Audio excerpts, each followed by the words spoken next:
poderosa. Ó, agora o poder chegou, hein? Então vamos lá.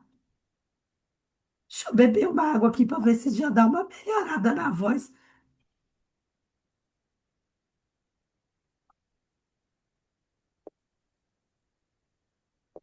É, eu falei para vocês que quando eu começo a dar aula, a coisa flui, né? A espiritualidade ajuda e a voz sai. Então vamos lá. Qual a lei? É a lei. Olhando aqui essa imagem, a gente, quer dizer, vocês já sabem, né, o que que a gente vai falar, mas a ideia é, qual a lei? A gente precisa lembrar o seguinte, que a gente está falando das leis da natureza, certo? Gente, vocês estão conseguindo me ouvir? Sim, sim. Sim. Tá, tá Sim. bom. A gente está falando das leis da natureza, né? Eu já expliquei isso lá quando eu dei a outra aula, mas só relembrando, tá? Que quando a gente fala das leis da natureza, a gente está dizendo aqui, né? Kardec já colocou isso aqui lá no Evangelho. Todas as leis da natureza são leis divinas, pois que Deus é o seu autor. Abrangem tanto as leis físicas como as leis morais. Ok? Então, ele já colocou isso. Então, é sobre isso. A gente entende que as leis da natureza são leis divinas e existem várias leis. E nós já estudamos algumas, hoje vamos estudar mais duas, tá? Hoje a gente vai estudar sobre a lei da conservação e a lei da destruição, tá? Justamente entendendo que nada acontece por acaso, que nada é à toa, que tudo tem um motivo para acontecer. Tanto a conservação quanto a destruição são leis divinas, tá? Vamos lá para a lei da conservação. Gente, que voz horrível, que horror, muito feio. Então, vamos lá. Pegando aqui a pergunta 702, né? Ele, Kardec pergunta aos espíritos: o instinto de conservação é uma lei da natureza? Ao que eles respondem: sem dúvida, é dado a todos os seres vivos. Instinto de conservação é dado a todos os seres vivos, seja qual for o grau de inteligência que possua. Em alguns, o instinto de conservação se manifesta de forma puramente mecânica. Em outros, ele é exercido com o uso do raciocínio. Vamos lá. É, quando ele diz, né, que esse instinto de conservação é dado a todos os seres vivos, ele está falando de todos os seres vivos, não apenas dos homens. Então, ele está falando dos homens, dos animais, até mesmo os minerais. A gente percebe que tem ali instinto de conservação também, né? Os vegetais, a gente percebe isso na natureza, que existem esse instinto de conservação, tá? E aí, independente do grau evolutivo que o ser tenha, né? Desculpa, gente, animais e homens, é, e vegetais, minerais. Então, assim, apesar do grau evolutivo que o ser esteja, ele tem esse instinto de preservação, ok? E aí, alguns ele acontece naturalmente. É um mecanismo que o corpo já tem, né? É um mecanismo que o ser já tem. É inato, é inerente, já vem com ele, tá? Outros conseguem exercer esse instinto de conservação usando o raciocínio como os homens. É claro que muitas vezes a gente também usa o instinto de conservação de forma mecânica, né? Se vem alguma coisa na nossa direção muito rápido, muitas vezes a gente nem pensa, a gente só reage, né? Mas muitas vezes a gente faz coisas agindo. A gente identifica e a gente percebe. Se eu estiver, por exemplo, dirigindo um carro e eu percebo que o carro da frente, né, se envolveu num acidente, eu vou pensar. Não é um negócio que eu vou desviar o carro para qualquer lado, porque se tiver um outro carro do lado, eu vou causar um acidente também, né? Então eu vou ver aquela situação, eu vou olhar se tem gente do lado, se dá para colocar o carro para o lado, se não dá, se eu freio. Então, assim, mesmo que seja em frações de segundos, eu consigo raciocinar o que eu devo fazer para me proteger, né? Então, eu uso o meu raciocínio para fazer isso, ok? Da pergunta 703, a pergunta é a seguinte: por que Deus concedeu o instinto de conservação a todos os seres vivos? E olha que interessante, gente, essa resposta. Porque todos devem contribuir para que os objetivos da providência sejam cumpridos. Foi por isso que Deus deu aos seres vivos a necessidade de viver a vida. Viver é uma necessidade. Viver é uma necessidade do corpo físico e do corpo espiritual. A vida material, ela é necessária ao aperfeiçoamento dos seres. Todos sentem esse instinto de conservação e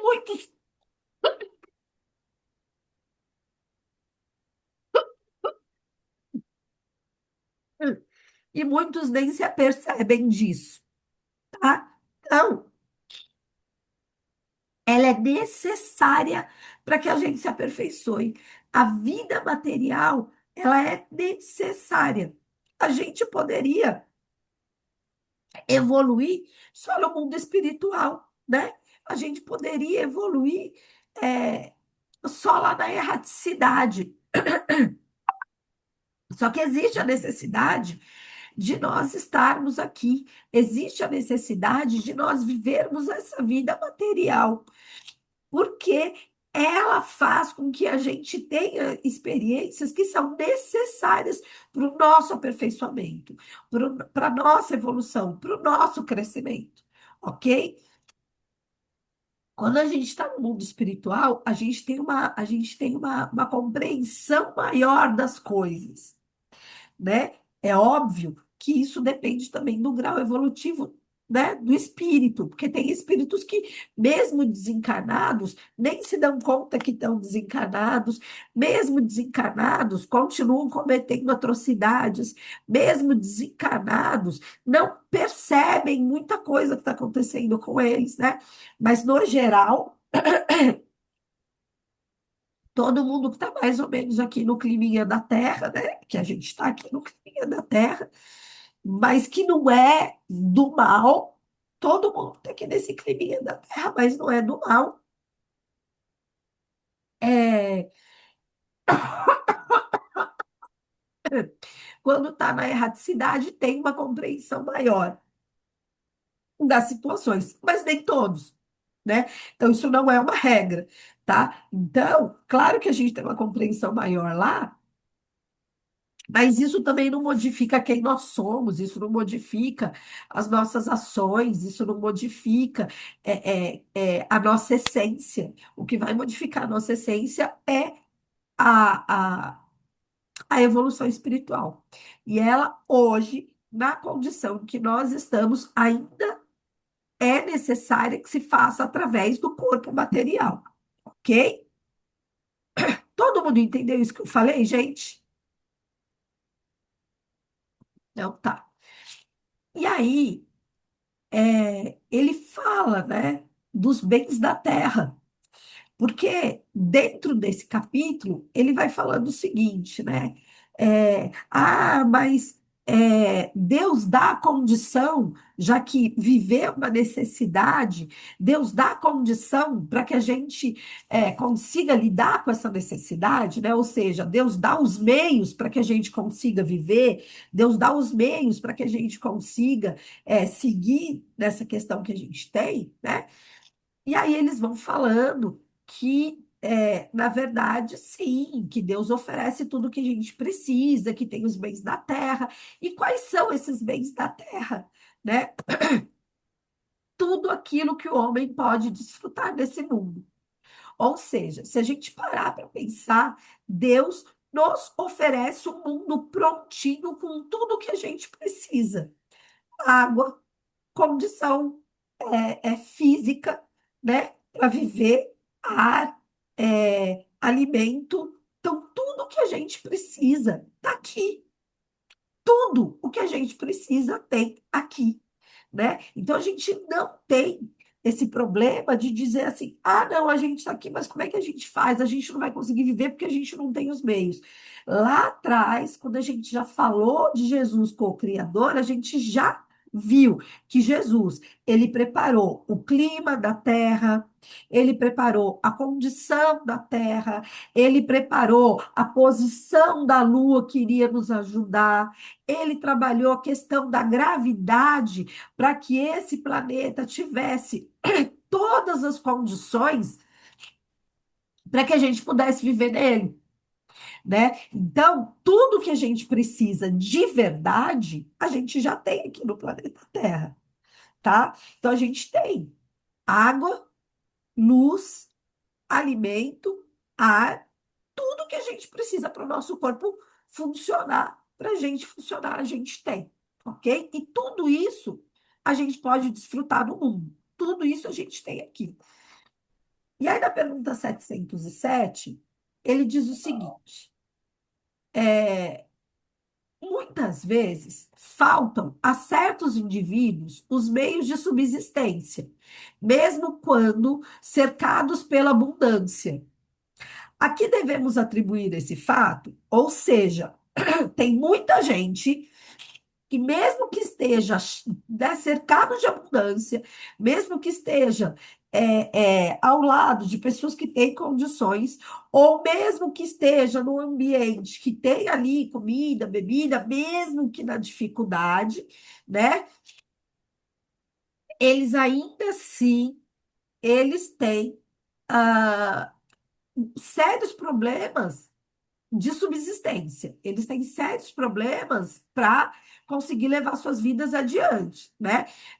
Não vou nem falar de conta, de aluguel, de moradia, que óbvio isso é essencial, mas vou falar do essencial do essencial. Tem gente que não tem comida para comer, né? E aí ele diz o seguinte, né? Por que que isso acontece, mesmo que a pessoa esteja cercada de abundância? E aí ele diz o seguinte: primeiro, isso acontece por causa do egoísmo dos homens, né? Que nem sempre fazem o que devem, mas na maioria das vezes deve se atribuir esse fato ao próprio homem.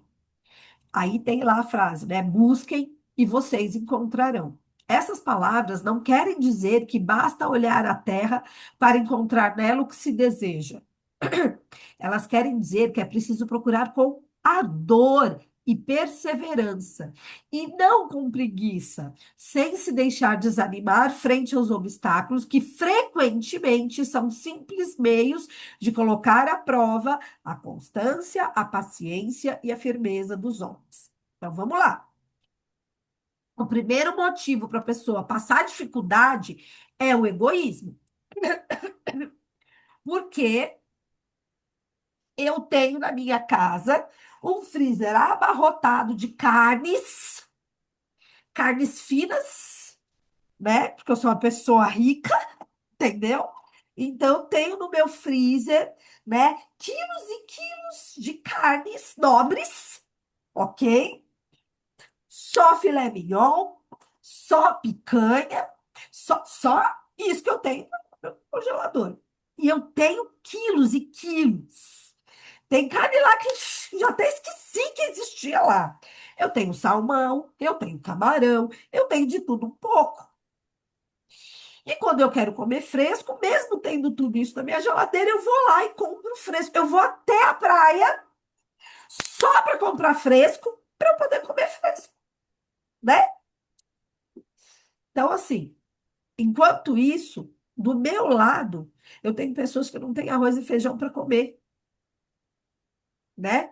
Eu não tenho. Então, o primeiro motivo para que essas pessoas não tenham muitas vezes essa questão da subsistência é porque as pessoas à volta delas são tão egoístas que não podem sequer ajudá-las a sobreviver. Então, esse é o primeiro motivo, tá? E aí, depois, ele também fala que isso está ligado à questão da pessoa, do próprio homem. Porque algumas pessoas estão nessa situação por preguiça, outras pessoas estão nessa situação porque não têm coragem de sair, de levantar, de fazer as coisas. Outras pessoas não têm fé suficiente, não só em Deus, mas em si mesmo, né? Muita gente tem uma condição incrível para fazer certas coisas, mas já se acostumaram a viver no assistencialismo. Então, vivem no assistencialismo porque já se acostumaram com isso. Então, quando ele fala, busquem que vocês encontrarão, você pode até passar dificuldade na tua vida, mas o necessário para você viver, você vai ter. Deus vai te garantir, desde que você faça a sua parte, desde que você vá atrás, né? E muitas vezes você passa dificuldade, por quê? Simplesmente porque isso é uma forma de te colocar à prova, né? Provar a sua constância, a sua paciência e a sua firmeza, ok? Gente, a Rafaela tá aqui.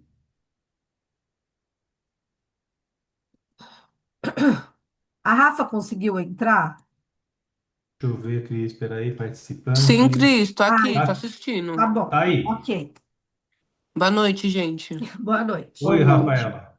Então, assim, isso daqui também é para para nos provar. Também é uma forma de provação, né? As nossas dificuldades, tá? E aí, lá no livro dos Espíritos, né? Eu não vou colocar todas as. Teve algumas perguntas, teve bastante perguntas que eu coloquei, porque eu achei que era bem interessante, porque eu achei assim, esses capítulos eles são muito didáticos, né? E aí eu achei assim que as respostas eram muito claras, então que dava para trabalhar com essas respostas aqui. Outras coisas eu coloquei a ideia. Então lá ele diz assim, né? Tudo bem se a gente sacrificar os nossos semelhantes para que a gente possa se alimentar? Por quê?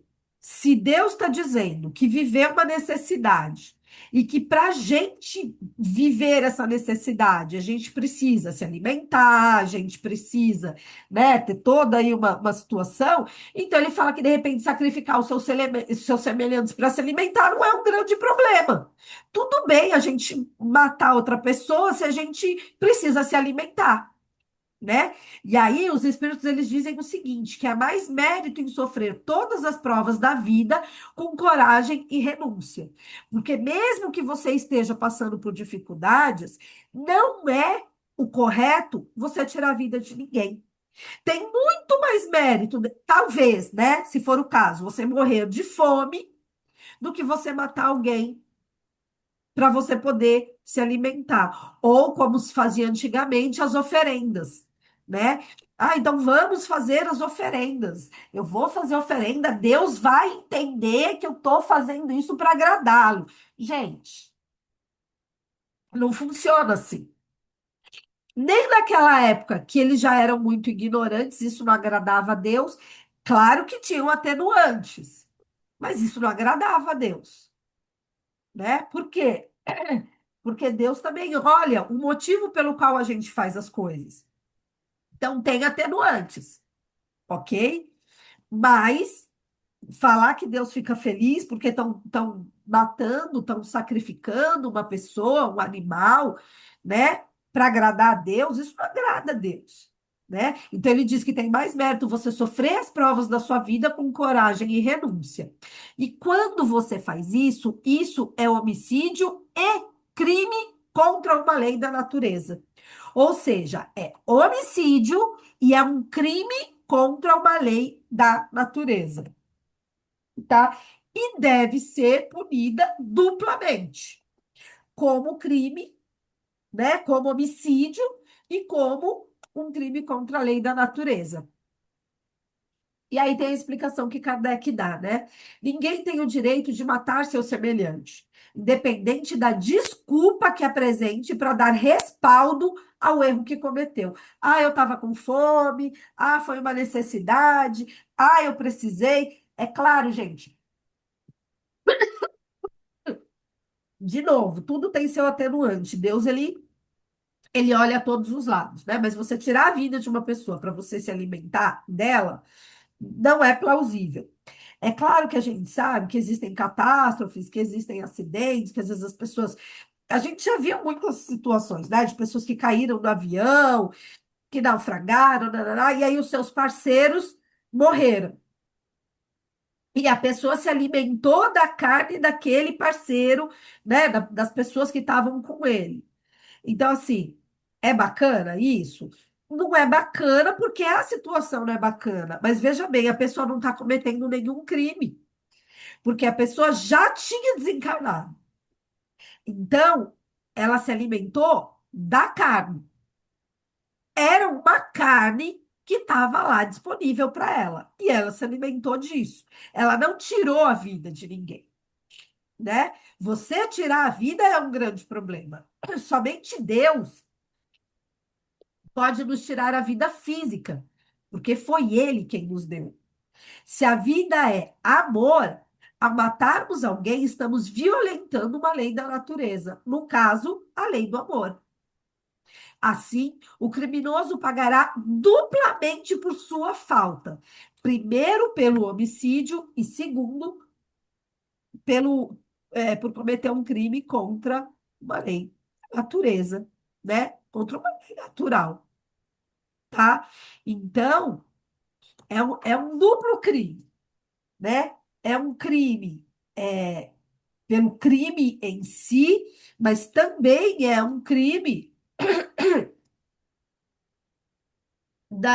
que está sendo feito contra uma lei da natureza, tá? Que é a lei do amor. Eu não posso tirar. É assim, se Deus fala que a gente tem que se amar a todos, né? Ah, eu tenho que amar ao próximo como a mim mesmo. Quem são os próximos? Todo mundo é o meu próximo, né? E aí, se todo mundo é meu próximo e eu tenho que amar todo mundo como eu me amo, eu também tenho que me amar. Então, pronto. Amamos a humanidade inteira. Então, a lei do amor é uma lei natural, tá? E aí, se eu mato alguém, eu estou indo contra essa lei do amor. Porque eu não vou matar alguém que eu amo. Eu não vou matar alguém que é meu irmão. Eu não vou matar alguém que é meu próximo, né? Então, eu já estou indo contra essa lei, ok? Aí ele fala também sobre a questão de como as pessoas, de como outros espíritos se alimentam em mundos mais elevados, né? Então ele fala de corpos mais aperfeiçoados. Então, o que eles dizem é o seguinte, que esses corpos mais aperfeiçoados, eles também se alimentam. Ele pergunta, mas espera aí, esses corpos mais aperfeiçoados, eles se alimentam? Eles comem também, que nem a gente? Aí ele diz assim, sim, eles comem. Só que essa alimentação, ela está de acordo com a natureza dos seus corpos.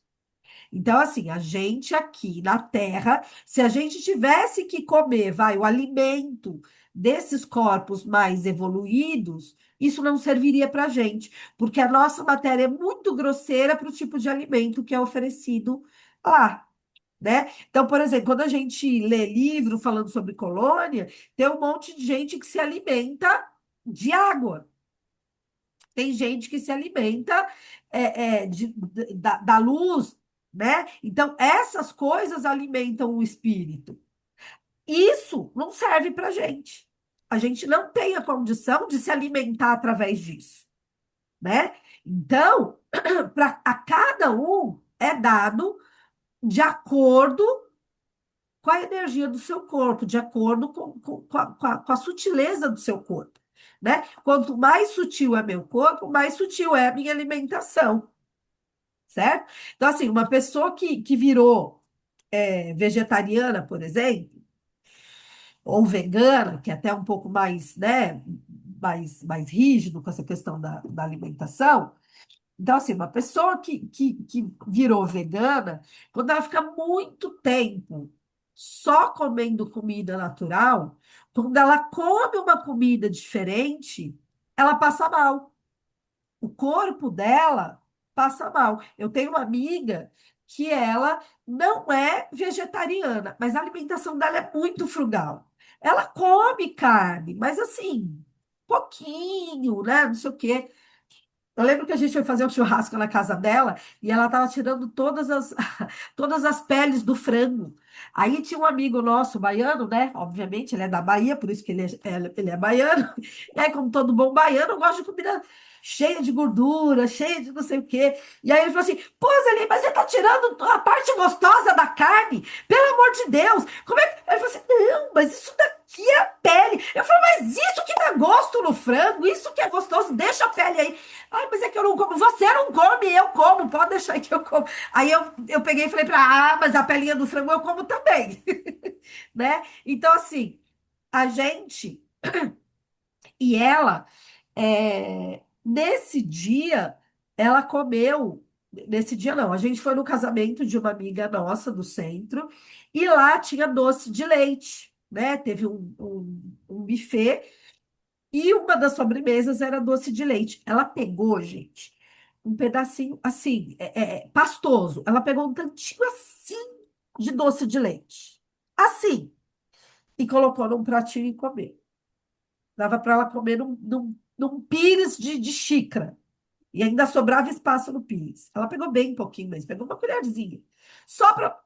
Mas ela passou tão mal. Ela passou tão mal, ela ficou 2 dias indo no banheiro com dor, com cólica, passando mal por causa de um pouquinho de doce de leite, porque o organismo dela já tinha se acostumado, né?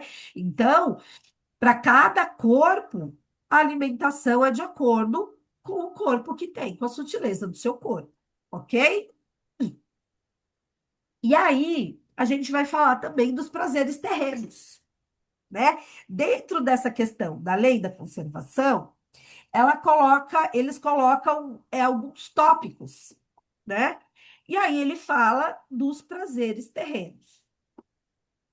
Mas aí eu fico pensando, o Maurício, eu sei que assistiu o vídeo, porque ele me mandou a mensaginha. Mais alguém conseguiu assistir o vídeo que eu mandei o link? Do André Sim, Nogueiro? Eu assisti, eu eu assisti. assisti. Ah, algumas pessoas, gostei, muito bem. Por quê, gente? O vídeo ele é muito legal, porque o André, ele fala, inclusive, dessa questão das pessoas perderem a noção, delas não saberem usar tudo que a natureza oferece, né? Até porque uma das questões que é colocada no livro dos Espíritos é sobre essa questão de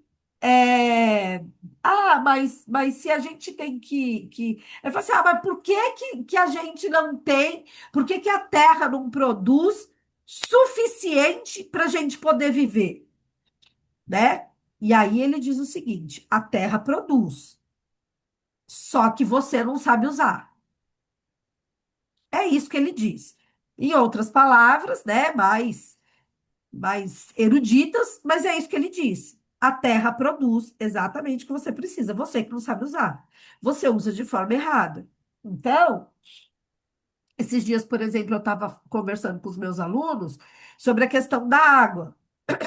E aí eu falei para ele, gente, a água pode acabar. Ah, mas a água pode acabar. Não sei o quê. Aí começaram a falar, né? Como é que a água pode acabar? A ciência não pode fazer nada. Como que a gente, né? O planeta. Aí também já entrou na questão de Deus. Como que Deus permite que a água acabe? Né? Aí eu falei, gente, a gente poderia viver por toda a eternidade tendo água na Terra. Eu falei, primeiro, porque a maior parte da Terra é água. se a maior parte da Terra é água, por que que nós morreríamos sem água? Por que que a gente ficaria sem água? Ah, porque a maior parte dessa água é salgada. Exatamente, a maior parte dessa água é salgada. Ainda assim, o tanto de água doce que a gente poderia viver pela eternidade que não nos ia faltar água. Então, por que faltaria? Aí eu fui explicar para eles que existe lençol freático, que abaixo da terra, né, tem uns bolsões de água, que essa água ela é potável, é possível de beber. Falei das nascentes dos rios, falei que em vários lugares na África, né, eles conseguem levantar dinheiro para cavar poços, para chegar até esses lençóis, os mantos aquíferos, os lençóis freáticos, né? Aí eu peguei e falei sobre tudo isso com eles. Ah, professora, mas se tem tanta água assim, o que é que está acontecendo? Eu falei, gente, o que que vocês fazem com o lixo da casa de vocês? Ah, a gente joga no lixo. Eu falei, ótimo. Vocês colocam no saco de lixo. E vocês fazem o que com saco de lixo? Colocam na rua. Para quê? Para o lixeiro levar. Bacana, o lixeiro leva esse lixo para onde? Ah, leva para o lixão. Eu falei, o que que é o lixão? Eu não sei, é um galpão? Eu falei, não, não é um galpão. Aí eu fui explicar para eles o que que era um aterro sanitário, aonde o aterro sanitário ficava, que faz poucos anos, se a gente pensar, né, no nosso tempo aí de história, faz poucos anos que se tem um cuidado com esses aterros sanitários, que os aterros sanitários não tinham cuidado, que quando eles deixam lá o lixo alguns dias a mais, esse lixo ele cria um líquidozinho, não é? É um líquido meio marrom, fedidão. Eu falei, chama chorume. Eu falei, esse líquido, ele solta gases bem tóxicos. Então, se o líquido solta gases tóxicos, e se lá na tua casa ele já tem aquele cheiro ruim, como você acha que é lá no aterro sanitário? Ele é um líquido, vai acontecer o quê com ele? É mato, quer dizer, não é nem mato, né? Eles tiraram todas as árvores e ficou um terrenão. Aí é terra que tem embaixo. Acontece o que com o chorume? Aí ele entra na terra. Eu falei, tá, então ele vai descendo. Aí chove, ele desce mais. Aí chove, ele desce mais, certo? Certo, professora? Eu falei, onde é que estão os mantos aquíferos? Onde estão os lençóis freáticos? Abaixo, ele vai descendo, vai descendo, vai descendo, ele alcança o lençol freático. Quando ele alcança o lençol freático, é possível a gente beber essa água? Não, professora, ela está contaminada. E quem é que contaminou? A gente. Então, a gente não sabe usar tudo aquilo que Deus nos deu. Deus deu exatamente o que a gente precisava e nunca nos faltaria se nós soubéssemos usar. E isso está ligada a essa questão dos prazeres terrenos, né? Dentro dessa questão dos prazeres terrenos, a gente vai ver que existe a questão do consumo e existe a questão do consumismo. Por quê? Porque o consumismo traz prazer para a gente. O comprar, o ter, não é? Fala a verdade, a hora que você está chateada, você fala, quer saber? Vou comprar uma coisa legal para mim. Vou me dar alguma. Gente, eu faço isso. Não que eu seja lá, né, um grande parâmetro, mas assim, eu faço isso, né? Então, várias vezes eu tô assim mal, chateada, nananã. Aí, tem época assim que eu tô muito dura, muito, muito, muito dura, e eu falo, que saco! Aí, de repente, eu vou num brechózinho, compro lá meia dúzia de peças de roupas, gasto R$ 20 naquelas meia dúzia de peças de roupa, e eu saio de lá me sentindo o máximo, né? Porque eu falo assim, gente, que coisa maravilhosa! Olha como eu tô rica, comprei 6 peças de roupa. Eu me sinto feliz de ir lá gastar R$ 20 no brechó. É a questão de você comprar, de você ter uma peça nova. Isso faz parte do ser humano. A gente tem prazer. A gente tem prazer nisso, né? E aí, ele diz o seguinte, que Deus, ele colocou o prazer como um atrativo nessa questão desses prazeres terrenos, né? Com a finalidade de estimular o homem a cumprir a sua missão e também para experimentá-lo por meio da tentação. Então, vamos lá. Se Se a gente não sentisse nenhum tipo de prazer nas nossas conquistas terrenas, a gente não faria nada para conquistar nada. Então, quando a gente compra, por exemplo, um carro novo, a gente fica feliz. Errado, isso não é. Deus, ele já colocou na gente, né, esse prazer, né, de eu conquistar algo, de eu conseguir. Ah, comprei uma casa. Gente, comprar uma casa, sonho de todo ser humano, sonho de todo brasileiro, de todo mundo, só brasileiro não, né? Então, assim, todo mundo quer ter uma casinha. Quando a pessoa consegue comprar casa, ela tem prazer naquilo, ela fica feliz com aquilo, né? E isso serve para estimular a gente a cumprir nossa missão. Que missão? De evolução, gente. A gente tem que evoluir em todos os aspectos. A gente tem que evoluir no aspecto espiritual, no aspecto intelectual também, né? E enquanto nós estamos aqui na Terra, estamos encarnados e temos necessidades de encarnados. E Deus não vê como um problema você ter essas necessidades de encarnado e você ir atrás, né, de saciar essas suas necessidades de encarnado. Isso não é um problema. O problema são os excessos, né? Por quê? Também, a partir do momento que isso serve para você cumprir a sua missão, também é uma tentação, tá? E qual é o objetivo dessa tentação? Justamente desenvolver a razão. Essa razão que vai te preservar dos excessos. Então, é você é uma tentação. Mas quando você começa a parar para pensar, você fala, tem necessidade? Eu preciso? Gente, eu vou falar, esse negócio de ficar comprando em bazar, em brechó, eu perco completamente a noção do preço das coisas. Então, outro dia eu fui no shopping com um amigo meu, e aí, assim, eu lembro que a gente passou na frente da Zara, e a Zara tem umas roupas esquisitas pra caramba, né? Assim, ela tem uma marca super bacana, mas ela tem umas roupas esquisitas pra caramba. Mas tem umas roupas super legais também. Tem umas peças ali muito bacanas. E aí, eu olhando lá, falei, poxa, olha que linda essa batinha. A batinha custava quase R$ 300. Eu falei assim, gente, que absurdo, quase R$ 300.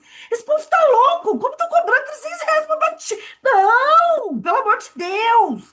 Lá no bazar do Manuel Bento, eu pago R$ 12, né? E lá no brechó, não sei da onde, tem um monte de roupa da Zara que eu já comprei lá, que eu paguei 15, R$ 20, com R$ 300, não vou. A Cris, mas é novo. Falei, que compra ela também. Ela tá nova também. Ela não tá manchada, não tá rasgada. Ela tá nova, tá boa, dá pra eu comprar. E eu tô felizinha com aquela lá que eu paguei quinzão, né? E aí eu comecei a olhar os preços de tudo, eu falava, tá caro. Tá... Aí falou assim, Cris, você precisa parar com essa mania de cair em bazar e brechó, porque você está perdendo a noção da realidade. Esse é o preço das coisas. E eu falava, gente, qual é...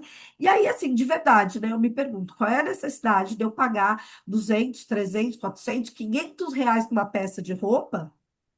Por causa de uma marca, por causa de um local que eu vou comprar, né? Qual é a minha necessidade? Me vestir. Eu quero me vestir bem? Ok, eu quero me vestir bem, mas quer dizer que se eu não tiver dinheiro, eu não posso me vestir bem? Eu posso. Eu só não vou ter a mesma marca, né? Tem muita roupa que vende, por exemplo, lá no Bom Retiro, que é exatamente a mesma roupa que vende na loja de grife do Shopping Morumbi, do Iguatemi, né? Só que aí lá no Iguatemi tem a etiquetinha da loja, mas é a mesma roupa. Aliás, um monte de confecção do Bom Retiro costura para essas lojas de grife, né? Então, quando você começa a pensar nessas coisas, você começa a trabalhar com essa questão dos excessos, não tem necessidade. Gente, um ovo de Páscoa custa R$ 100. Você sabe quanto chocolate eu compro com R$ 100? Então, meus filhos, desde muito novos, eu fui colocando, eu fui conversando com eles, porque o ovo era muito caro. E aí chegava lá, eles queriam ganhar ovo, e eu comecei a falar, mas você percebeu como o ovo é pequenininho? Você percebeu como o ovo é fininho? Nossa, quase não vem chocolate no ovo. Mas se a gente comprar uma barra de chocolate de 1 quilo, que é menos da metade do preço do ovo, filho, a gente vai ter chocolate quase o ano inteiro para comer. Porque eu dava assim doses bem, né? Com bastante parcimônia eu dava assim o chocolate para eles.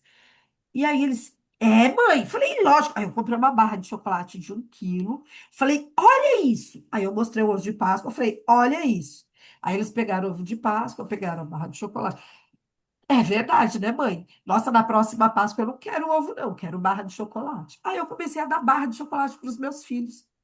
Ou então, o que que eu fazia? Ao invés de eu comprar um chocolate, eu ia lá nas lojas americanas que tem lá as promoções e eu comprava um monte de chocolatinho pequeno. E aí eu fazia caça ao tesouro com eles e eles iam encontrando chocolatinhos pequenos pela casa. Só que era um montão.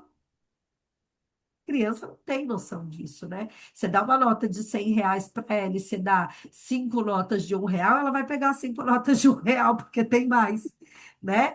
Então, e aí, só que assim, eu já estava incutindo neles a percepção de que não tinha necessidade de comprar aquilo, que ele não ia ter mais chocolate se ele comprasse o ovo, né? Então, essa razão faz o quê? Com que você se preserve desses excessos, com que você entenda que você não tem necessidade de tudo isso, tá?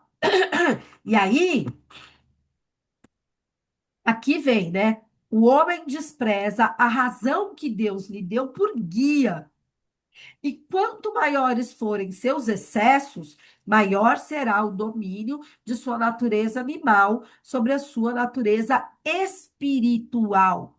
Quando eu desprezo essa razão que Deus me deu para pensar, ter necessidade de eu pagar R$ 500 numa calça, sendo que eu posso pagar 50, né? Quando eu desprezo essa razão, isso só mostra o quê? Que o que está dominando, o que está me dominando é a minha natureza animal e não a minha natureza espiritual. Que a minha natureza espiritual vai entender que eu preciso de uma calça para não passar frio, eu preciso de uma blusa para não passar frio, não para eu ficar cheia de grife, né? Então, eles dizem o seguinte: as doenças, a decadência e a morte prematura resultante, e aqui eu não consigo ver o resto. Aqui. Ai, peraí, volta. Ah, não, volta. Aqui, as doenças, a decadência e a morte prematura resultante dos excessos são apenas a punição pela violação da lei de Deus. Então, quando eu exagero, quando eu abrevio a minha vida, quando eu causo situações para minha vida que me complicam, isso nada mais é do que uma punição natural por violar uma lei de Deus. Aí a gente vai falar do André Luiz. Vocês lembram lá do nosso lar, o André Luiz, que ele quando ele estava lá no umbral, as pessoas chamavam ele de suicida, de suicida, de suicida, e ele não entendia porque que todo mundo chamava ele de suicida. Mas eu não sou suicida, mas eu não me matei. E aí, quando ele foi socorrido, quando ele começou a ter compreensão, entendimento, explicaram para ele que, na verdade, ele tinha cometido um suicídio voluntário, involuntário, por conta da alimentação dele, das bebidas, né, dos excessos que ele tinha cometido. Ele gostava de comer bem, então ele comia muita coisa que ele, como médico, sabia que não fazia bem. Não dá nem para falar que era ignorância. Ele sabia que aquilo fazia mal para ele, mas mesmo assim, ele comia muito, ele bebia muito, e o que que ele fez? Ele deteriorou tanto o corpo dele que ele acabou desencarnando mais cedo, né? Por conta dos excessos de comida e bebida, né? E aí ele era chamado de suicida, porque ele cometeu um suicídio involuntário, né? E aí, isso só mostra, gente, eu tô abreviando a minha vida. Pensei, não vou me matar? Não. Mas involuntariamente, você sabe que você está diminuindo tua vida. É que nem aquele povo que fala: imagina, minha avó morreu com 105 anos e fumou a vida toda.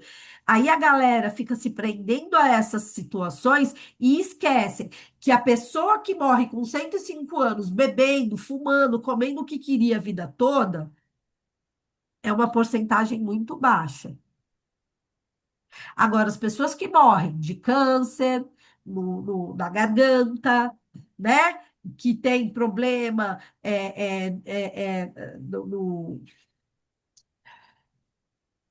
Ô, Sérgio, onde é que a gente tem problema quando a gente bebe demais, que dá cirrose? Fígado. Fígado. Fígado, obrigada. Né? Então, assim, a gente causa isso, né? Aí vai falar da avó que morreu com 105 anos, que fumou a vida toda, bebeu, comeu o que queria. Gente, essa é uma exceção, tá? Primeiro que uma pessoa que vive 105 anos já é uma exceção, né? Ainda fazendo tudo isso, isso é uma exceção. Se a gente for ver a porcentagem de pessoas que vivem desse jeito e morrem com 105 anos, bem, é uma porcentagem ínfima, perto do número de pessoas que morrem com câncer, com cirrose, né? E outros problemas advindos dos nossos vícios, ok? Na questão 705, ele fala assim: porque nem sempre a terra produz o suficiente para fornecer o necessário ao homem. Aí ele diz: a terra produziria sempre o suficiente se o homem soubesse se contentar com o necessário. Necessário. E aí, Conexão dela. E aí eu acabei não prestando atenção, aí fala, né? Que eles não- Sérgio, eu tô Oi. aqui Cris, falando. Oi, tô aqui. eu ia aproveitar que você tinha saído para fazer uma pergunta, mas deixa para o final, então. Não, é pergunta da aula? Pode fazer. Da aula. Fala, bonita. Você falou da gente não matar o próximo e tal. E nos casos de legítima defesa, Não, veja bem. que você está querendo salvar a sua vida. Ó, veja bem, vamos lá. São coisas diferentes. Eu estava falando aqui no sentido das oferendas, eu estava falando aqui no sentido das pessoas matarem, falar, eu tô com fome, eu vou matar para eu comer, mas você está tirando a vida de outra pessoa, né? O que os espíritos dizem é o seguinte: a mesma coisa que foi dito lá, que é muito melhor você tem muito mais honra em passar pelas suas provas com coragem e renúncia, né? Do que você cometer um ato desse. Tem que gravar de. Não, tá gravando, gente. Tá gravando. Já Tá voltou. gravando, sim? Tô sim, tá gravando. E aí, assim, eu tava falando, gente, peraí. Ó, o cérebro não tá funcionando, gente, calma aí. Ah, de matar, né? Então, assim, é, nunca é louvável. Já foi dito aqui, né? Nunca é louvável. Se você fizer isso em legítima defesa, isso tem um atenuante. Isso é um atenuante. Mas não que você ainda assim não esteja cometendo um crime contra uma lei da natureza. Kardec já deixou bem claro lá naquela questão que eu coloquei. Ninguém tem o direito de tirar a vida de ninguém, nem do próximo, nem de si mesmo. O único que tem esse direito é Deus, porque foi Deus que deu a vida. Então, eu não posso tirar a vida de ninguém, não importa qual seja a situação, não importa qual seja o motivo. Eu não posso. É claro, foi uma questão de defesa, né? Ou para defender alguém que eu amo, foi uma situação atípica. Gente, é claro que Deus, ele vai olhar isso. Vai ter um atenuante, mas ainda assim você vai ter colocado lá no seu perispírito aquela responsabilidade da morte de alguém. Por mais que seja, né? Inclusive, ele fala sobre isso, quando ele fala das guerras. Bom, eu vou chegar lá, eu não sei nem se vai dar tempo, eu deixei um espaço separado para vocês falarem, acho que nem vai dar tempo. É, quando ele fala das guerras, né? Ele fala exatamente isso. Ele fala, mas e a pessoa que mata na guerra? Ele fala assim, bom, a pessoa que mata na guerra cumprindo o seu dever, ok, é uma coisa, mas que ela não use de crueldade dentro desse dever.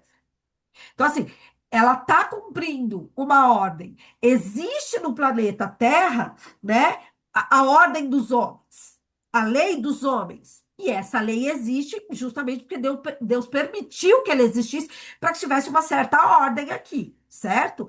E aí, quando essa lei existe, essa lei precisa ser respeitada. Então, você é um soldado, você foi mandado para uma guerra, ok, você vai, infelizmente, você vai matar pessoas. Mas isso está dentro de um programa de trabalho, tem um motivo para você estar ali. Você não está fazendo isso. Ah, eu não criei uma guerra. Ou eu não entrei para um grupo terrorista porque eu sou uma pessoa louca. Entendeu? É uma situação de Estado. E eu, como soldado, fui mandada para a guerra. Ok. Houve situações que eu precisei me defender. Matei. Tudo bem. Deus entende isso. E existem os atenuantes, né? Mas ele, inclusive, fala da questão da guerra. Tem o atenuante, a pessoa está fazendo a função dela, está cumprindo o trabalho dela, mas que ela se prive da crueldade. Então, matou em legítima defesa, isso vai ser atenuado. Mas, de alguma forma, você matou, você tirou a vida de alguém, né? E isso tem uma responsabilidade, ok? Então, vamos lá. Eu não tô compartilhando, né? Peraí que eu vou. Eu tô mostrando aqui os negócios, não tô compartilhando. Calma aí, gente, que agora eu vou compartilhar. Que a pessoa. Veja bem, sai. Entrou, né? Então, deixa eu voltar aqui. E aí, né? Eu tava falando a questão de se contentar com o necessário, ok? E aí a gente vai lembrar, né? Chico Xavier, ele tem uma historinha, o supérfluo e o necessário, tá? Na verdade, não é uma historinha, é uma mensagem que ele recebeu, né? E essa mensagem diz o seguinte: uns queriam um emprego melhor, outros um emprego. Uns queriam uma refeição mais farta, outros apenas uma refeição. Uns queriam uma vida mais amena, outros apenas viver. Uns queriam ter pais mais esclarecidos, outros apenas ter paz. Uns queriam ter olhos claros, outros apenas enxergar. Uns queriam ter voz bonita, outros apenas falar. Uns queriam o silêncio, outros ouvir. Uns queriam um sapato novo, outros ter pé. Uns queriam um carro, outros andar. Uns queriam o supérfluo, outros apenas o necessário. Então, gente, tem muita diferença entre o que é necessário e o que é supérfluo. Isso quer dizer que a gente não pode almejar nada melhor? A gente pode. Tudo bem a gente almejar algo melhor. Não tem problema, ok? Agora, isso tudo tem que ter medida, tem que ter limite. Deus, ele não quer que a gente venha aqui para a gente sofrer, para a gente passar fome, para a gente passar dificuldade. É claro que se houver a necessidade de nós passarmos isso, nós vamos passar, tá? Mas Deus não quer que a gente venha aqui para sofrer. Deus não quer que a gente venha aqui para ficar sofrendo, para ficar passando mal. Não é isso que Deus quer. Deus não quer isso. Ok? Então, sim, é justo você trabalhar, é justo você procurar um emprego que te pague um salário melhor, é justo você querer morar numa casa melhor, é justo, tudo isso é justo. É justo você querer morar perto do seu trabalho para você ter mais qualidade de vida, para você não ficar tantas horas no trânsito, né? Tudo isso é justo. É justo, de repente, que você tenha uma casinha para ir no final de semana, uma casa de campo, um lugar para você, de repente, ficar para quando você se aposentar. né? Alguma coisa assim do tipo. Tudo isso é justo. Os excessos não são, né? Mas a gente precisa entender que isso não é necessário. É bacana a gente ter, mas se a gente não tiver, tudo bem. Não é necessário. Eu posso ter uma casa própria, e é muito legal eu ter uma casa própria, mas se eu tiver uma casa de aluguel, num local decente, que eu consiga pagar e que eu consiga viver razoavelmente bem, tá tudo certo também. Tá tudo certo. Eu vivi de aluguel minha vida inteira, ainda vivo, né? Pretendo, obviamente, comprar minha casa em algum momento, mas muita gente fala assim, ai, se tem um dinheiro que eu odeio gastar é dinheiro de aluguel. Eu falo, eu não, porque esse dinheiro do aluguel me permite ter uma casa. Esse dinheiro do aluguel, bem ou mal, me permite viver no lugar que eu quero. Ou que tem o mínimo do que eu quero, né? É assim, eu acho que a gente tem que melhorar sempre, mas, sabe? Eu lembro que a minha família, por exemplo, eu cresci em São Mateus, na Zona Leste. São Mateus é um bairro bem pobre, né? Bem pobre. E aí, é, a minha família morava lá, e meus pais eram separados. Meu pai morava lá na Zona Leste, minha mãe morava aqui na Zona Norte, em Mirim.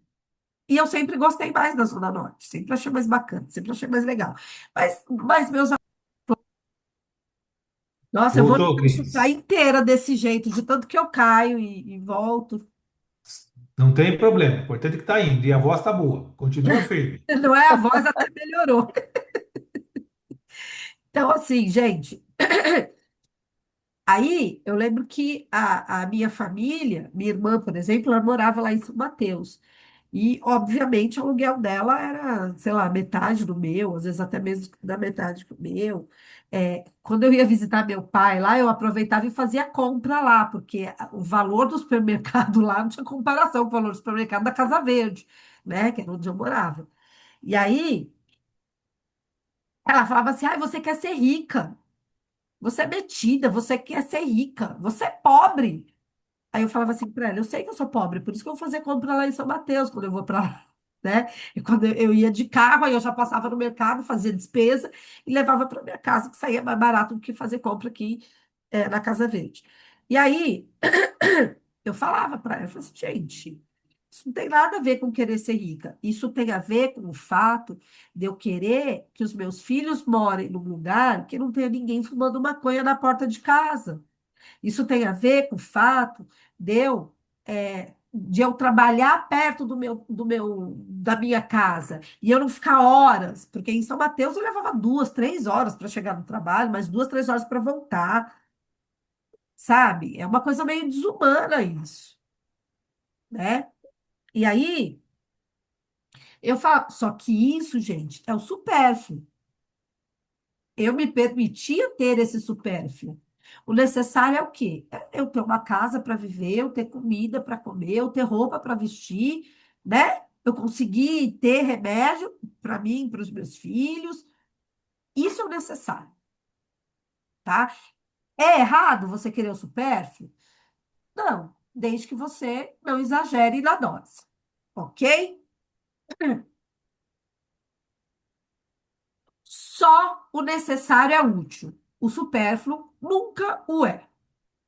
Ele já colocou isso, e eu achei essa frase bárbara, por isso eu coloquei só ela. Eu nem coloquei a explicação, que eu achei que esse trecho aqui já exemplificava tudo. Só o necessário é útil. O supérfluo nunca é, né? O supérfluo é supérfluo, gente. O nome já fala tudo, ok? E aí aqui eu coloquei, eu achei essa imagem que eu achei bem bacana, né? Porque fala da questão do supérfluo e do. Oh, caramba!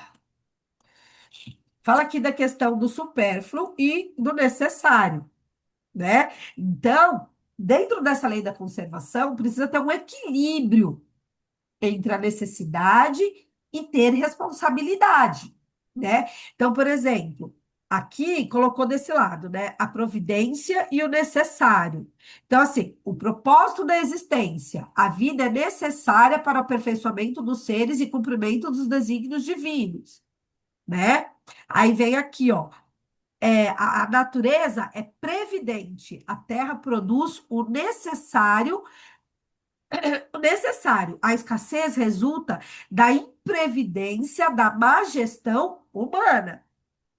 O direito ao bem-estar, o uso dos bens terrestres, daqueles bens terrenos lá que eu coloquei, né? Lá, tudo que a terra oferece. O uso dos bens é um direito decorrente da necessidade natural de viver, tá? Então, eu tenho direito ao bem-estar, eu tenho direito a viver bem, eu tenho direito a me alimentar bem, eu tenho direito a viver bem, né? Isso está dentro dos meus desígnios, ok? Agora, existem responsabilidades e escolhas. Então, necessário versus supérfluo. O homem cria necessidades artificiais, desperdiçando o que falta para a subsistência de outros. Lembra que eu falei? No meu freezer tem um monte de carne congelada, e o outro ali, na casa do lado da minha, não tem o necessário para comer, né? Eu lembro que assim, as minhas primas, elas iam para Disney todo ano, 2, 3 vezes no ano elas iam para Disney, e eu só que rezando para poder juntar o dinheirinho para conseguir levar meus filhos, né? E aí, toda vez que elas iam para Disney, elas compravam um iPhone novo. Só que assim, os iPhones delas já eram novos, porque elas tinham ido, sei lá, 6 meses para Disney e já tinha comprado um iPhone novo, né? E aí elas iam e compravam mais novo ainda. E aí eu olhava assim, gente, meu telefone, que eu já tinha consertado assim, umas 3 vezes, né? Já tinha levado para o técnico consertar as 3 vezes. Uma hora a tela que quebrou, outra hora o microfone que não funcionava, né? E aí eu falava assim, gente, olha o tanto. Dava vontade de falar assim para ela, vocês não querem dar um para mim, não? Né? Porque assim, elas cheias de iPhone lá, que cada vez que elas iam, elas tinham o iPhone guardado assim na gaveta, gente, né? Aí eram duas, e aí elas davam para a mãe delas, e a mãe delas, assim, tinha 2, 3 iPhones, porque elas compravam outro e dava para a mãe, e a mãe cheia de iPhone, aí dividia com o pai, aí dividia com o filho, e ainda assim tinha mais 2, 3 iPhones, sabe assim?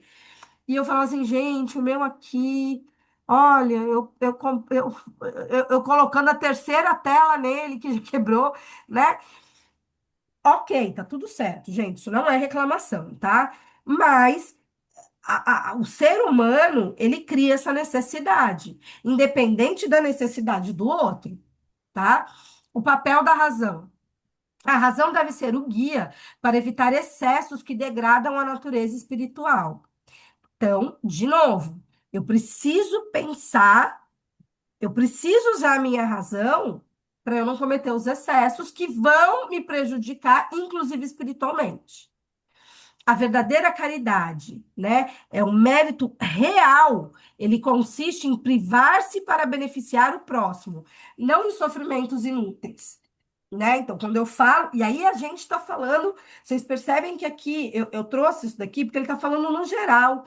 Ele está falando do meu bem-estar, ele está falando da natureza, ele está falando do meu propósito, ele está falando do que é supérfluo, ele está falando da minha razão, ele está falando da caridade, né? E em todos esses cantos ele mostra como nós devemos agir, tá? Sem nada supérfluo.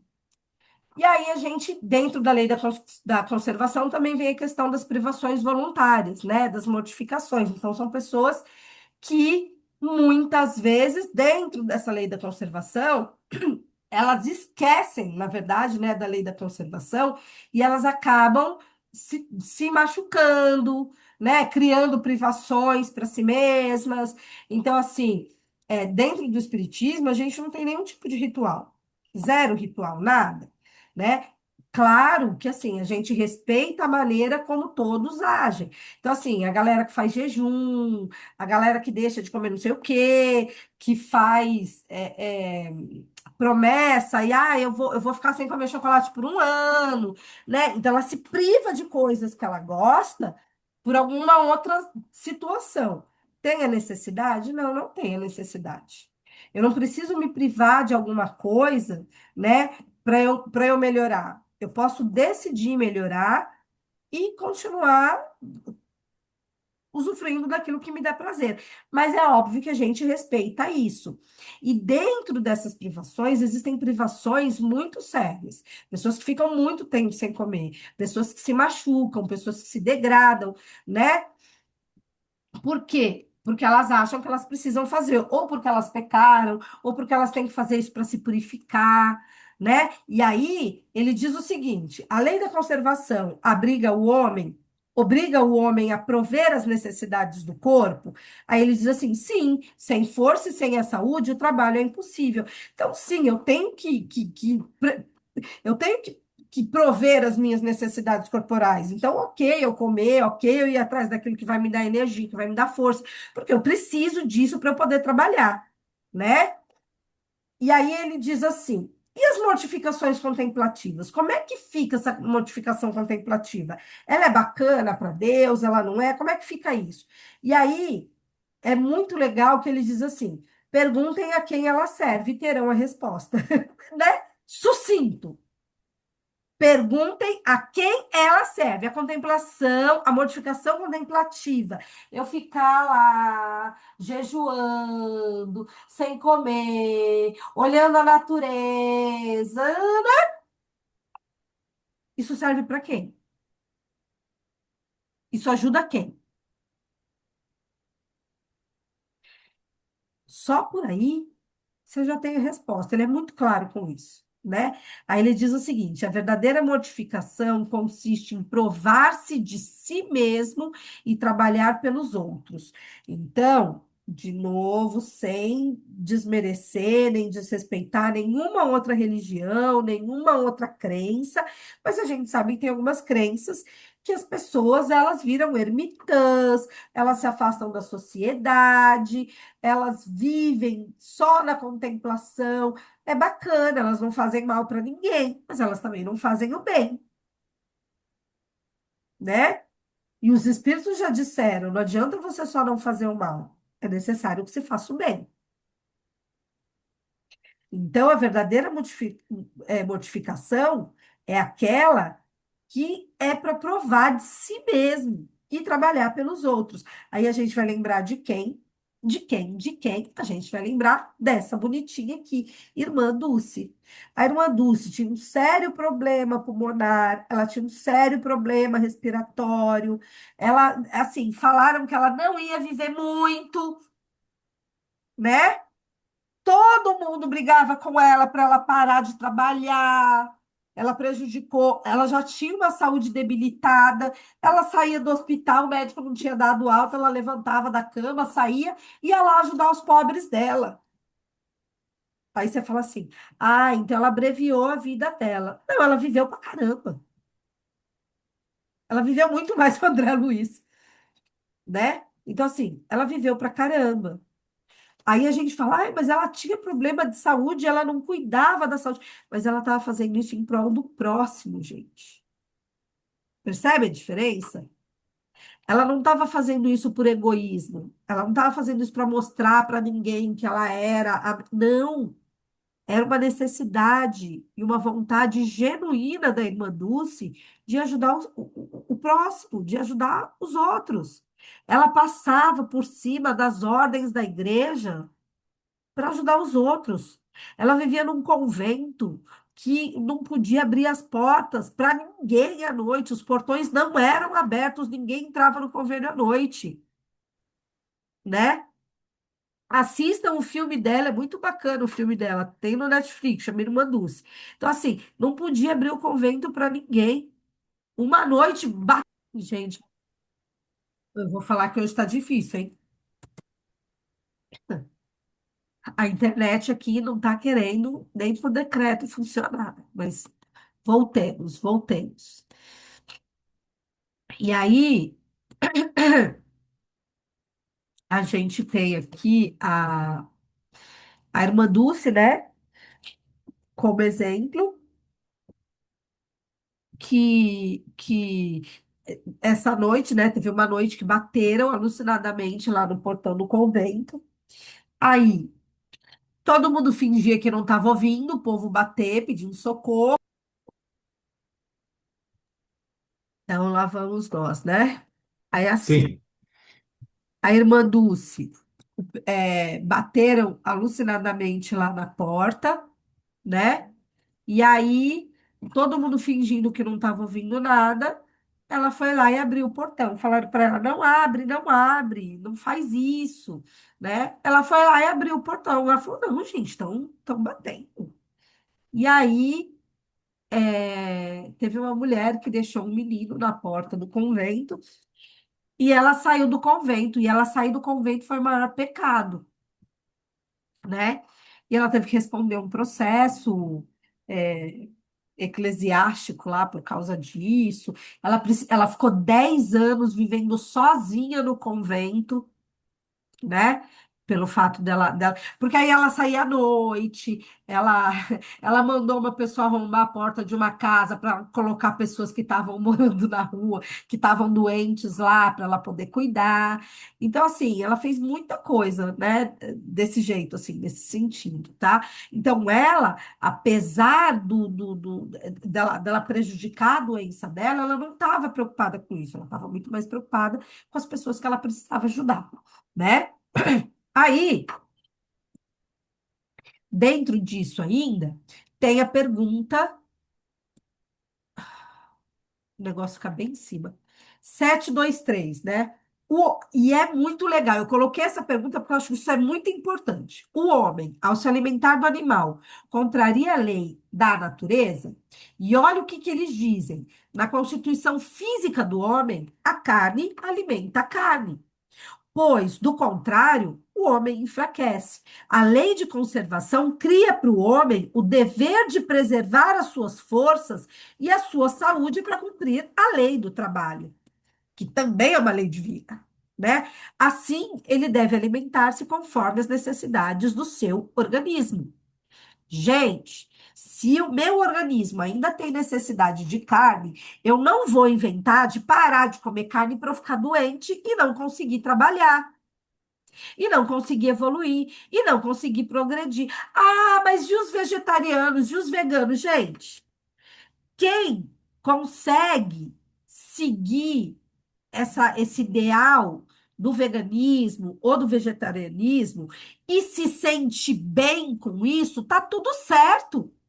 São pessoas que já conseguiram lidar com isso. O que não dá são algumas pessoas que falam: ai, não, eu não vou comer isso, eu não posso comer isso, e não come, e vai parar no hospital, porque não tem proteína, porque não tá bem.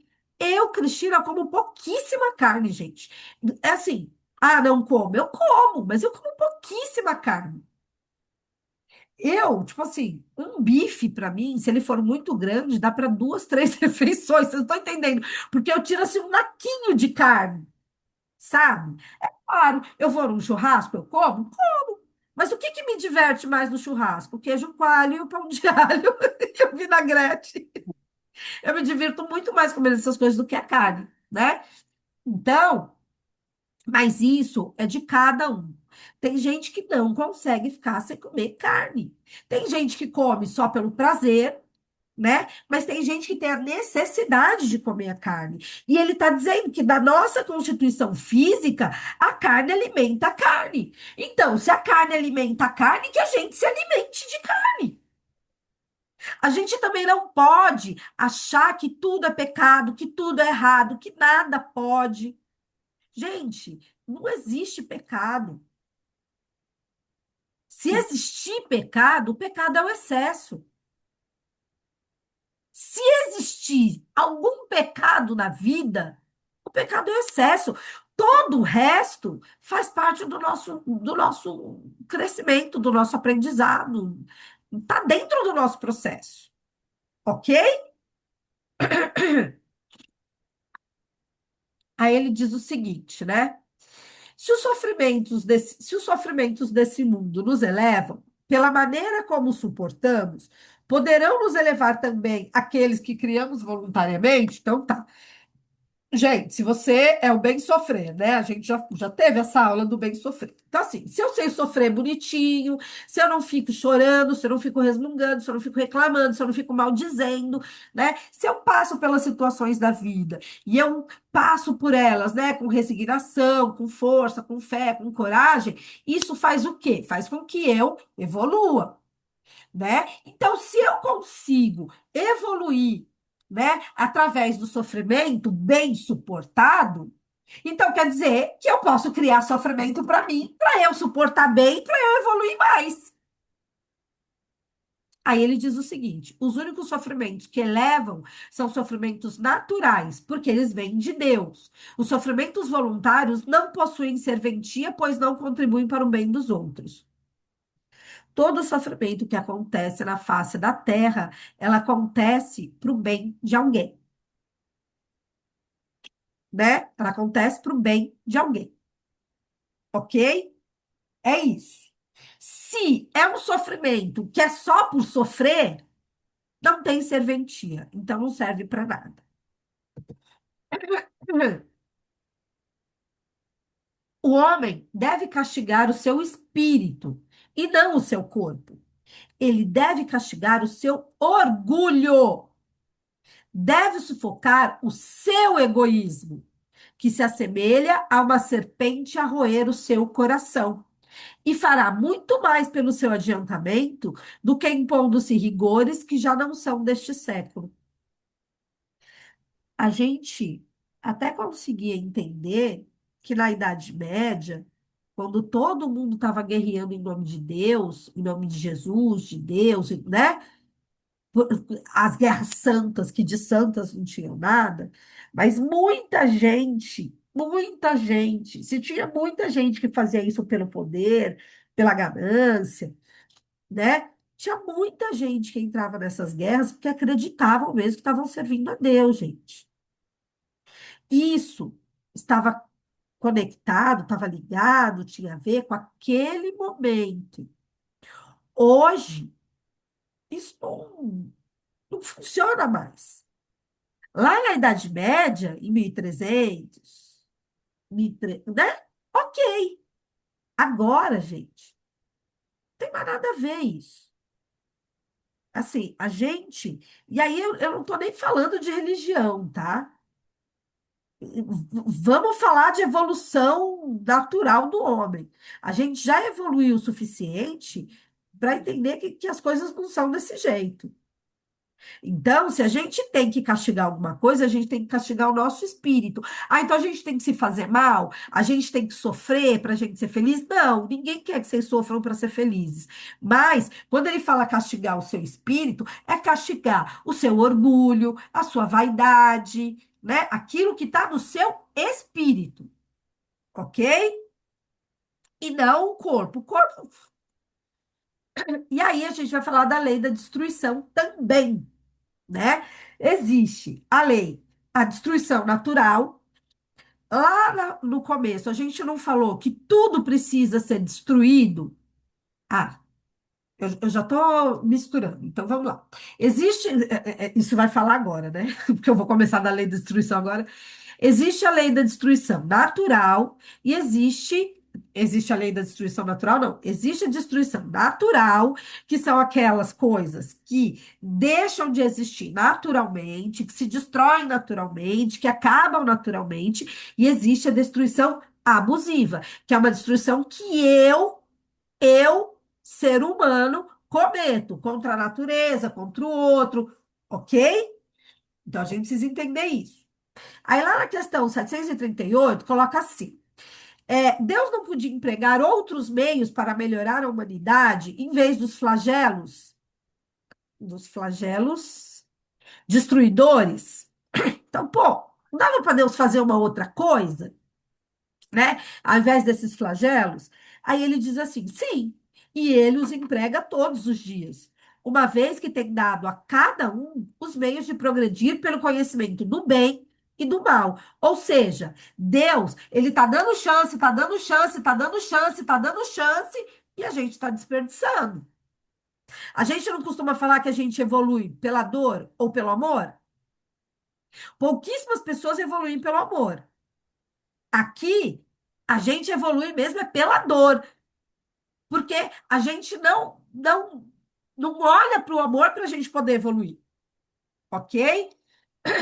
Entretanto, é o próprio homem que não se aproveita desses meios para progredir. Assim, é preciso que ele seja castigado em seu orgulho e sinta sua própria fraqueza. Eu causo isso em mim, porque eu sou fraco. E não é a carne que é fraca, porque a carne, coitada, não tem nada a ver com isso. É o meu espírito que é fraco. O meu espírito é fraco. Ele é fraco, né? Então, ai, mas aí vem os flagelos. Você acha? Nossa, Deus não é justo porque causa os flagelos. Ah, gente, pelo amor, né? Por favor. Não. Ele dá um monte de oportunidade para a gente se melhorar. A gente não se melhora, ele fala, filho, não foi pelo amor, neguinho, agora vai pela dor, tá? Bora lá. Que é o que tem para hoje. Já que você não foi de outro jeito, se não é pelo beijo, vai pelo tapa, né? De alguma forma você tem que crescer. E aí ele diz assim, né? A destruição é uma lei da natureza. E ele, olha que resposta maravilhosa. É preciso que tudo se destrua para renascer e se regenerar. O que o homem chama de destruição não passa de uma transformação que tem por finalidade a renovação e o melhoramento dos seres vivos. Gente, por que que os dinossauros deixaram de existir? Porque o homem maltratou a terra? Não. O homem não tinha nem condição naquela época de maltratar a terra, né? E os dinossauros, obviamente, eram muito mais fortes que o homem. Fortes. O homem ainda não era inteligente naquela época. Ele já tinha ali uma certa razão, mas ele ainda não tinha uma inteligência suficiente para conseguir ser mais forte que o dinossauro, nem que fosse através da inteligência para criar meios para se proteger. Era tudo muito no impulso, no intuitivo, né? Ai, aconteceu, vou entrar nessa caverna porque aquele não vai entrar. Era o instinto de conservação, instinto de preservação, ok?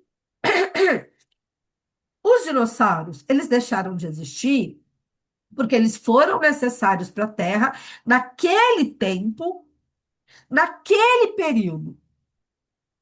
Porque nada vem para cá sem ser necessário. Ah, vou povoar aí o planeta Terra com os dinossaurinhos para eles se divertirem, brincarem um pouquinho. Não, gente, naquela época, naquele momento, para aquela situação, aquilo foi necessário. Ok? E, inclusive, também ajudou o homem a se proteger, a aprender a se proteger, né? Porque Deus, ele se utiliza de tudo para nos ensinar. Tudo tem um ensinamento para gente. Nada é à toa, ok? E aí, tudo precisa se destruir para renascer, para se regenerar, para se transformar, para se renovar e melhorar, ok? Aí na 738b, ele diz o seguinte: ele diz assim, mas nem por isso as vítimas desses flagelos deixam de ser vítimas. Não é assim? Olha que bonitinho. Aí ele diz assim: se o homem considerasse a vida como de fato ela é, e o quanto insignificante em relação ao infinito, não lhe daria tanta importância. Essas vítimas encontrarão em outra existência uma grande compensação ao seu sofrimento, se souber suportá-los sem se lamentar. Eu vou passar pelas dificuldades. Se eu souber passar por essas dificuldades sem me lamentar, eu vou ter uma compensação lá na frente, né? Eu vou ter. Agora, enquanto eu só estou pensando nessa ideia de vida terrena, temporária, eu vou me colocar como vítima. Porém, existem injustiças, mas não injustiçados. Eu quero deixar isso aqui bem claro, gente. Por que que eu coloquei essa imagem do anjo e do demônio? Porque todos nós somos os dois. Todos nós temos luz e sombra. Todos nós fazemos coisas boas e ruins. Então, quando um espírito ele passa por uma situação X, Y, Z, ah, na visão da sociedade aquilo é injusto, ok. Existe injustiça, mas não injustiçado. Deus, inclusive, se utiliza dessas injustiças para se fazer justiça. Olha que louco isso. Deus se utiliza das injustiças para fazer justiça. Porque eu estava fazendo evangelho, e aí veio uma coisa assim para mim. É, eu tenho uma raiva quando eu estou falando alguma coisa que eu esqueço que eu estava falando.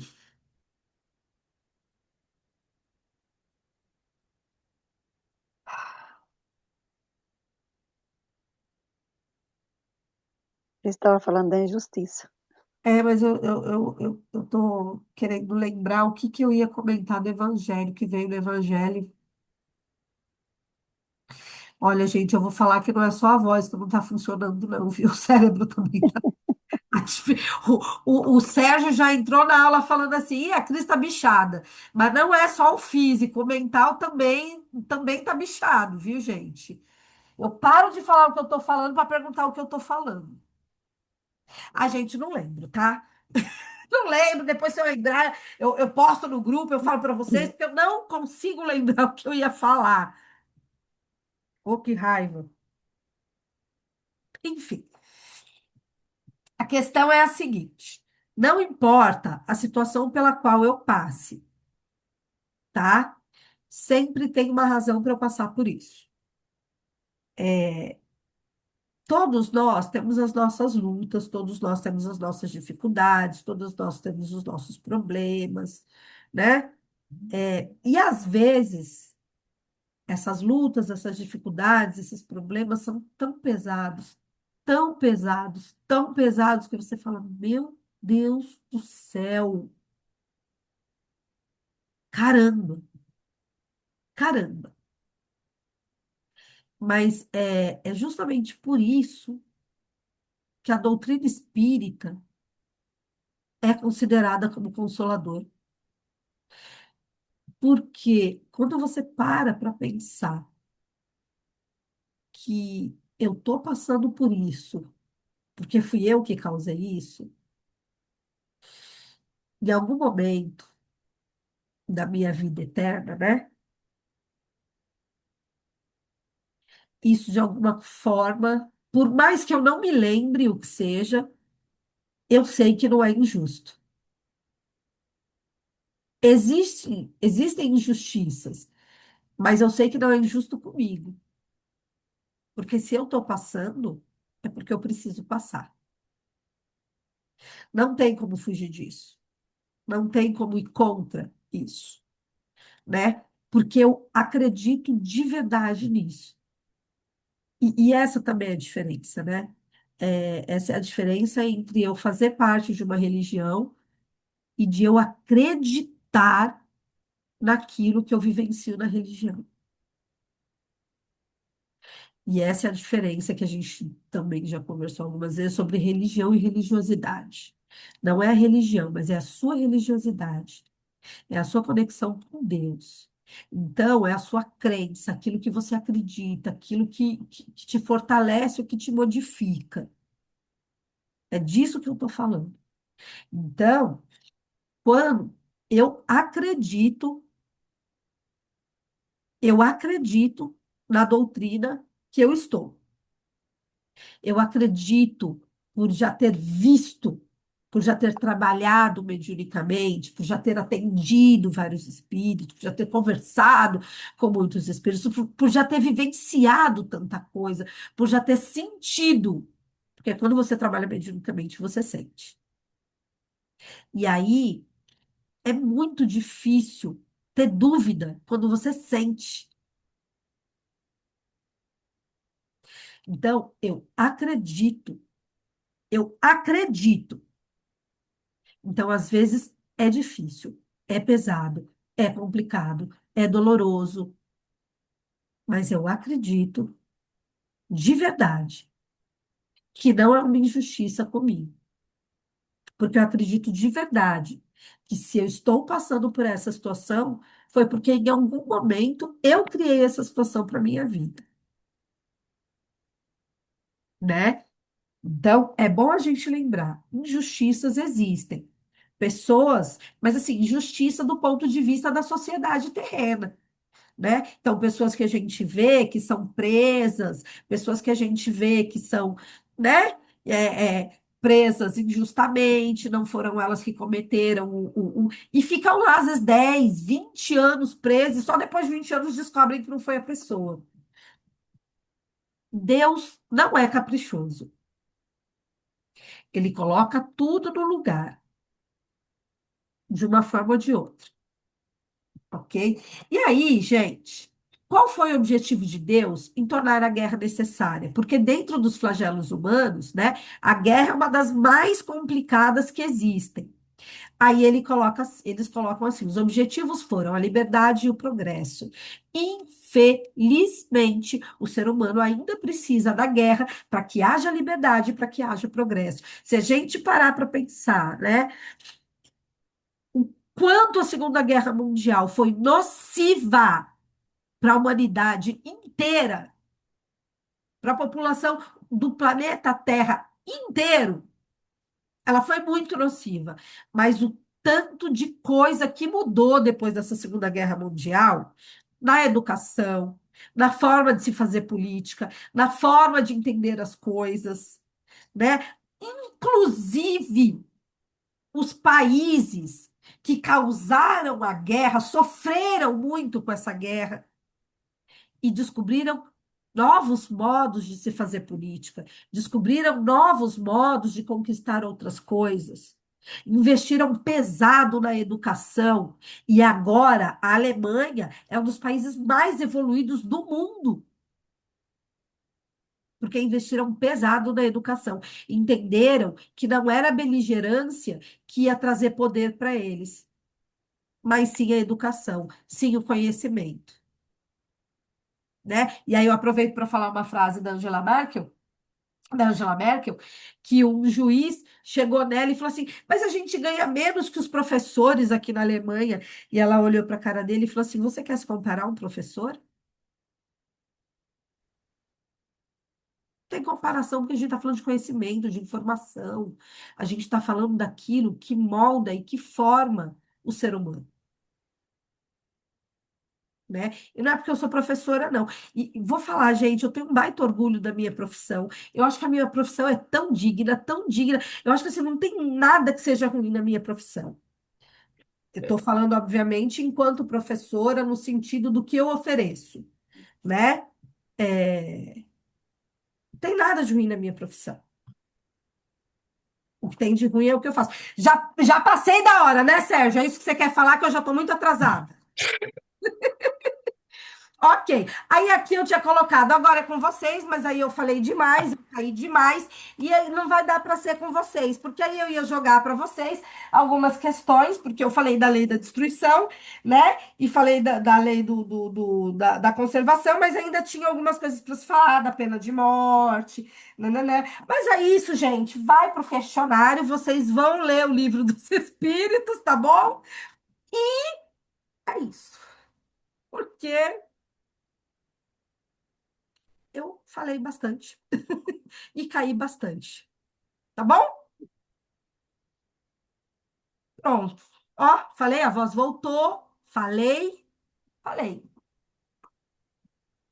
Excelente, Cris. Excelente. Tá? Bom, gente, mais um. Cris, você pode. Quer parar o compartilhamento e a gravação, por favor? Peraí, muita calma nesta hora. Stop